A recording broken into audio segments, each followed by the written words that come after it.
Welcome back to another video. और आज की वीडियो में हम न्यूमेरिकल सॉल्व करने वाले हैं, topic related to concentration of our solution, जो मैंने अपनी प्रीवियस टॉपिक पढ़ाए थे। ठीक है, उसी से ही बेस हम कुछ न्यूमेरिकल्स अब यहाँ पे देखेंगे। सबसे पहले इंडेक्स क्वेश्चंस की बात कर लेते हैं। तो हमारे पास क्वेश्चंस जो एनसीईआरटी में गिवन है वो आपकी स्क्रीन पे शो हो रहे होंगे। मैं अपनी एनसीईआरटी बुक में पढ़ लेती हूँ।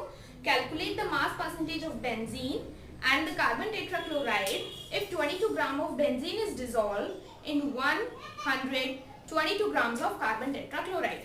Okay, तो अब यहाँ पे हमसे साफ साफ पूछा हुआ है मास परसेंटेज। तो मास परसेंटेज निकालने के लिए मास ऑफ सॉल्यूशन मुझे पता होना चाहिए, जो मैं उसके अपॉन में लूंगी। तो मास ऑफ सॉल्यूशन मुझे कैसे निकालना होगा? मास ऑफ सॉल्यूशन मेरा दो चीजों से मिलकर बनेगा, एक होगा मास ऑफ सॉल्वेंट और दूसरा होगा mass of solution, solute sorry. ठीक है, तो सॉल्यूट है मेरा क्या? बेंजीन, जो कि मुझे कितना गिवन है 22 ग्राम्स, प्लस मेरे पास मास ऑफ कार्बन टेट्राक्लोराइड कितना है 122 ग्राम्स। तो टोटल कितना हो गया मेरे पास 144 ग्राम्स। ओके, अब अगर मैं अपने फॉर्मूले की बात करूं तो मास परसेंटेज का फॉर्मूला है mass of component upon mass of solution. Question में मुझसे दोनों ही पूछे हुए हैं। क्वेश्चन में मुझसे बेंजीन भी पूछा है और मुझसे कार्बन टेट्राक्लोराइड भी पूछा है। तो हम क्या करेंगे, हम लोग लेंगे सबसे पहले यहाँ पे बेंजीन की बात कर लेते हैं। तो बेंजीन का मास मेरा कितना निकला 22 ग्राम। ऊपर से mass of solvent solution, mass of solution मेरा कितना है 144 into 100 होगा, क्योंकि यहाँ पे मैं परसेंटेज की बात कर रही हूँ। तो यहाँ पे मेरा आंसर आ गया 15.28%। अब इसे पूरे को सॉल्व करके, ठीक है, नेक्स्ट मेरे पास जो परसेंट आता है वो है मास परसेंटेज। लेकिन अब किसका मास परसेंटेज निकालूंगी? तो वो होगा mass of carbon tetrachloride upon mass of solution into 100। तो मेरे पास कार्बन टेट्राक्लोराइड कितना है 122 ग्राम। ठीक है, ऊपर से मास ऑफ सॉल्यूशन 144 इनटू 100। तो इसे सॉल्व करके मेरा यहाँ पे भी मेरी परसेंटेज निकल जाएगी। तो आप कैलकुलेट कर लेंगे तो आपको पता चल जाएगा यहाँ पे कितनी परसेंट आ रही है। ओके, नाउ अब नेक्स्ट क्वेश्चन की क्वेश्चन इज आपकी स्क्रीन पे शो हो रहा होगा, मैं अपनी एनसीईआरटी से पढ़ लेती हूँ। The question is calculate the mole fraction of benzene in solution containing 30% by mass in carbon tetrachloride, which means अब हम लोगों को यहाँ पे कैलकुलेट क्या करना है? सबसे पहले स्टार्टिंग में ही बोल दिया मोल फ्रैक्शन हमें कैलकुलेट करना है।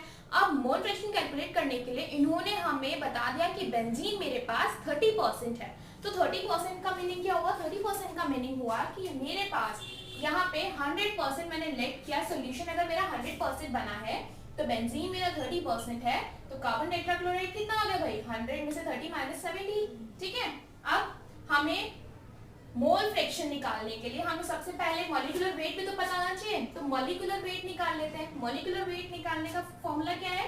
कार्बन मेरे पास कितने हैं भाई 6 है और इसका molecular mass 12, same as hydrogen 1 into 6। Answer आ गया यहाँ पे मेरा 78 ग्राम पर मोल।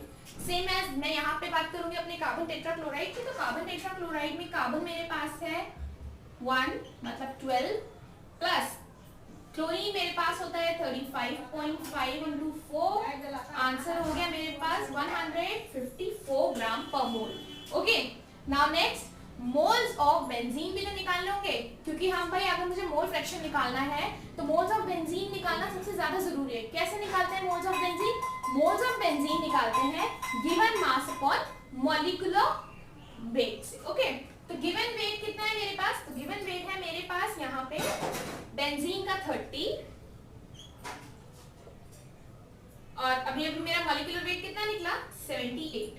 तो यहाँ पे मेरा आंसर हो गया 0.385 मोल्स। ठीक है, सेम एज अगर मैं बात करूं moles of chlorine carbon tetrachloride की, तो कार्बन टेट्राक्लोराइड में मेरे पास जो गिवन वेट है वो है 70, मॉलिक्यूलर वेट है मेरा 154। तो आंसर मेरे पास यहाँ पे आ गया 0.455 मोल्स। ओके, नाउ नेक्स्ट अब हम बात करेंगे अपने मोल फ्रैक्शन ऑफ बेंजीन की। तो मोल फ्रैक्शन ऑफ बेंजीन की अगर मैं बात कर रही हूँ तो यहाँ पे हमें सबसे पहले क्या लिखेंगे? Moles of benzene. ठीक है, तो moles of benzene is equals to Na, जहाँ पे Na की मैं बात कर रही हूँ वो एक्चुअली बेंजीन है। ठीक है, Na प्लस NB। तो Na अभी अभी मेरा कितना निकला है, मोल्स ऑफ बेंजीन मेरे निकले हैं, number of moles of benzene निकले हैं 0.385 अपॉन 0.385 प्लस 0.455 और ये मेरे पास आंसर आ गया एक्स बेंजीन का। ओके नाउ अब मैंने एक बात और बोली थी जब मैंने फॉर्मूला पढ़ाए थे, तो मैंने कहा था कि अगर मुझे किसी एक का भी पता चल जाता है तो सेकंड में अपने आप वहां पे फाइंड कर सकती हूँ। ठीक है, कैसे? अब जैसे मुझे निकालना है x, दूसरा x क्या है, कार्बन टेट्राक्लोराइड, तो हम लोग लिखेंगे CCl4 इज इक्वल्स टू, ठीक है, 1 माइनस x बेंजीन। तो इसमें से अगर मैं बेंजीन माइनस करती हूँ तो मेरे पास आंसर आता है 0.458 से माइनस करो, आंसर आएगा 0.454.2, ये होगा मेरा आंसर। ठीक है, अब मेरे पास क्या निकल गया, मोल्स ऑफ बेंजीन भी निकल गया। मोल्स ऑफ बेंजीन मेरे पास कितने हैं, 0.458 और मोल्स ऑफ कार्बन टेट्राक्लोराइड मैंने उसमें से 1 माइनस करके निकाल लिया, वो है 0.542। ओके नाउ नेक्स्ट क्वेश्चन पढ़ते हैं, होगा थर्ड क्वेश्चन है, calculate the molarity of each of the following. दोनों की ही मोलारिटीज निकालनी है। सबसे पहला ऑप्शन है 30 ग्राम्स ऑफ CONO3 का होल स्क्वायर, ठीक है, dot 6H2O in 4.3 litres of solution. Second है 30 ml of 0.5 molarity H2SO4 diluted to 500 ml। तो सबसे पहले वाले की बात करते हैं। यहाँ पे इन्होंने क्या कहा है, यहाँ पे इन्होंने कहा है कि मेरे पास ये है 30 ग्राम, ठीक है, तो मेरे पास भाई गिवन वेट कितना हो गया, गिवन वेट हो गया मेरा 30 ग्राम। इसके बाद इसके मैं मॉलिक्यूलर वेट निकाल लेती हूँ इस पूरे का, तो इसका मॉलिक्यूलर वेट जो आएगा वो मैंने यहाँ नीचे लिखा है 58.7 कोबाल्ट का प्लस 2, ठीक है, नाइट्रोजन 14 प्लस ऑक्सीजन 16 इंटू 3, क्योंकि O के नीचे 3 लिखा है, प्लस 6H2O, तो H2O टोटल कितना आया 18। इसके बाद मेरा टोटल सम आ गया मेरे पास 310.7 ग्राम पर मोल। ठीक है, अब मोलारिटी क्या होता है भाई, मोलारिटी का फॉर्मूला सिंपल सा है कि वो क्या करता है, number of moles of solute upon volume करता है। तो number of moles of solute मेरे पास यहाँ पे है क्या, given weight upon molecular weight, number of moles of solute वही होता है। तो गिवन वेट मेरे पास है कितना है, गिवन वेट है यहाँ पे मेरे पास 30 ग्राम, और फिर इसके बाद है मेरे पास मॉलिक्यूलर वेट, तो मॉलिक्यूलर वेट मेरा कितना है 310.7 ग्राम्स पर मोल इनटू वॉल्यूम। अब यहाँ वॉल्यूम कितने गिवन है, मुझे यहाँ वॉल्यूम ऑलरेडी लीटर्स में गिवन है, तो मुझे 1000 से मल्टीप्लाई करने की भी जरूरत नहीं पड़ेगी। तो मैं यहाँ पे क्या करूंगी 4.3 लीटर्स, ठीक, और फिर मेरे पास इसका आंसर, इसे सॉल्व करके आंसर मेरे पास आ जाएगा 0.022 मोल्स या मोलारिटी। ओके, सेकेंड क्वेश्चन में हमारे पास गिवन था कि 30 ml of 0.5 molarity sulphuric acid है डाइल्यूटेड टू 500 ml। 500 ml में हमने इसे डाइल्यूट किया है। ठीक है, तो भाई सबसे पहली बात है कि हमारे पास 500 नहीं, पूरा 1000 ml ही बात करेंगे। ठीक है, तो 1000 ml ऑफ 0.5 मोलारिटी ले रहे हैं, तो मेरे पास तब 0.5 मोल्स आ रहे हैं। अब अगर मैं उसे 30 ml में कन्वर्ट करना चाहूँ, ठीक है, तो क्या करूंगी 0.5 मोल जैसे भी लिखूंगी, 1000 से मल्टीप्लाई और 30 से 1000 से डिवाइड और 30 से मल्टीप्लाई, तो मेरे पास जो मोल्स निकल के आएंगे 30 ml के वो होंगे 0.015। कैसे, जब मेरे पास 1000 ml के 0.5 मोल्स थे तो 30 ml के कितने निकले, 30 ml के निकले 0.015 मोल्स। ठीक, सेकंड मेरे पास वॉल्यूम ऑफ सॉल्यूशन यहाँ कितना गिवन है, वॉल्यूम ऑफ सॉल्यूशन मेरे पास यहाँ गिवन है 500 ml। कितना गिवन है 500 ml।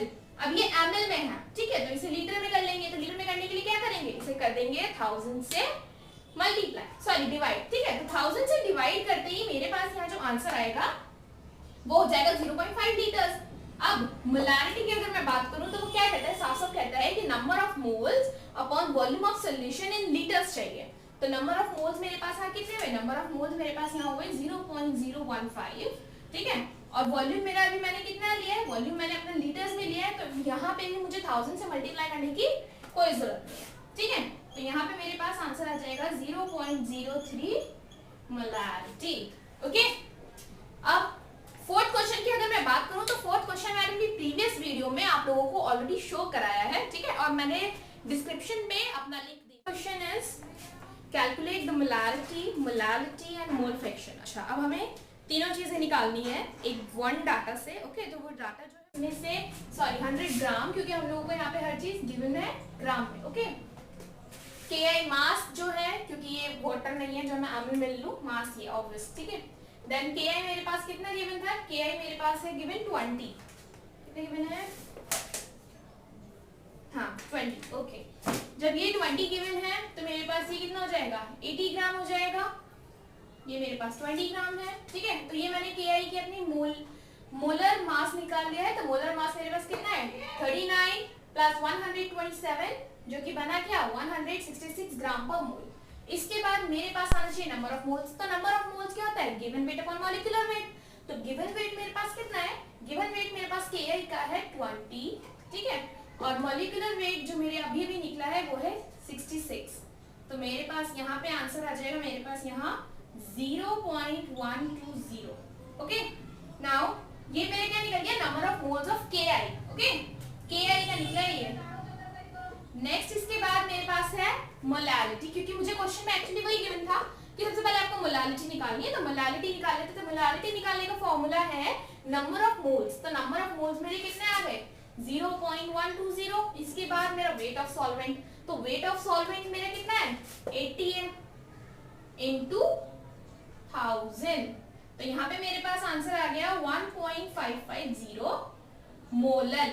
ओके, नेक्स्ट इसके बाद जो मेरे पास है वो पूछा, हम लोगों को मैंने आपको पहले क्वेश्चन रीड करते टाइम बताया था कि 1.202 ग्राम पर मोल्स क्या है, एक्चुअली मेरी डेंसिटी है, ठीक। तो डेंसिटी मुझे गिवन है।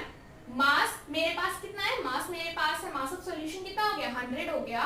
तो भाई डेंसिटी वाला फॉर्मूला लगा सकते हो। डेंसिटी क्या कहता है, डेंसिटी कहता है मास अपॉन वॉल्यूम कर दो तो मुझे डेंसिटी पता चलती है। अब अगर मेरे पास डेंसिटी गिवन है, मेरे पास मास भी गिवन है, तो मैं उससे अपना वॉल्यूम निकाल सकती हूँ। तो वही मैंने किया है, मास ऑफ सॉल्यूशन लिया, जिसमें वॉल्यूम ऑफ सॉल्यूशन लिया, mass of solution upon density रखा, तो मेरे पास क्या आएगा, मास मेरा 100 है, ठीक है, डेंसिटी मेरी कितनी है 1.202। यहाँ से मेरे पास एक्चुअली वॉल्यूम निकल के आएगा। क्यों निकाल रही हूँ मैं वॉल्यूम, वॉल्यूम निकालने से ही तो मेरी मोलारिटी निकलेगी। मोलारिटी मुझे मेरे वॉल्यूम से ही तो पता चलेगी, ठीक है।